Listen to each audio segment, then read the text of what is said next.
Good afternoon, I'm Malcolm Jordan and this is your Midday News Fix for Friday the 16th of August.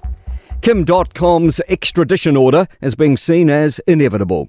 The Justice Minister has signed the order, meaning the Megaupload founder could find himself standing trial in the US after fighting for over a decade to stay in New Zealand.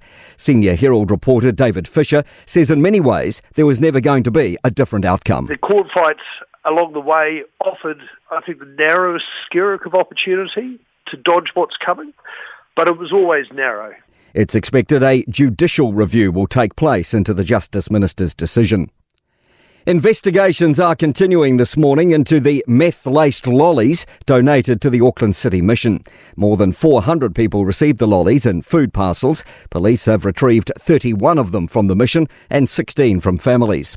The Ministry for Primary Industries has now confirmed, based on its check of import data and review of retailers, there's no evidence of any Rinda-branded lollies being sold by any New Zealand retailers. City Mission Chief Executive Helen Robinson says they're working to contact everyone affected before restarting the food parcel service. She says they hope to have it operating again on Monday. Chris Luxon isn't expected to make much headway today with the 501s issue as he sits down with Australia's Anthony Albanese in Canberra. He's hoping to return to what was agreed to under the Ardern government.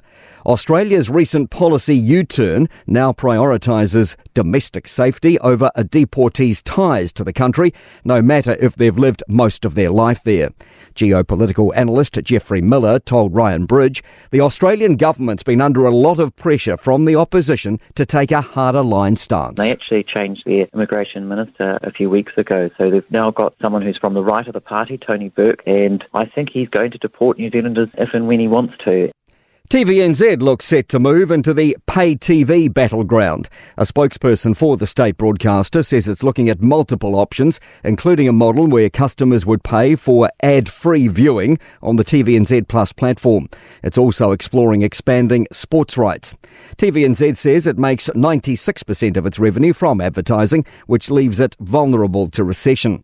The broadcaster says free-to-air TV will always be part of its operation by law, but it's set to suffer a 2023-24 operational loss of between $28 and $33 million. Donald Trump says he feels entitled to make personal attacks against Vice President Kamala Harris. The Republican presidential candidates fronted media at his New Jersey golf club. I think I'm entitled to personal attacks. I don't have a lot of respect for her. I don't have a lot of respect for her intelligence, and I think she'll be a terrible president. Trump says Harris has attacked him and his running mate J.D. Vance before, calling them weird. He says Joe Biden's a weird guy and Harris is weird in her policy. To sport, former All Blacks coach Laurie Mains is perplexed by TJ Perenara's retention of the starting halfback spot for tomorrow night's test against Argentina at Eden Park. Cortez Ratima's on the bench.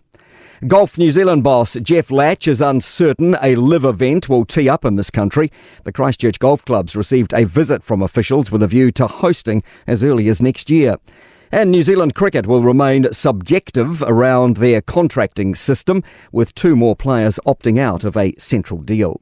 I'm Malcolm Jordan. That's your latest news fix. We'll be back with the next update at 5 p.m. from the Newstalk ZB newsroom.